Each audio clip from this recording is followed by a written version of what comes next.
మెల్లగా తెల్లారిందో ఎలా వెలుతురే తెచ్చేసిందో ఇలా పోసి నవ్వులతో మెరిసే పసిపాపల్లా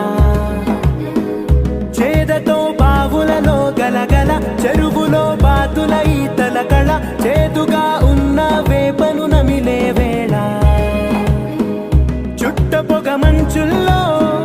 చుట్టాల పిలుపుల్లో మాటలే కలిపేస్తూ మనసారా మమ తల్లి పండు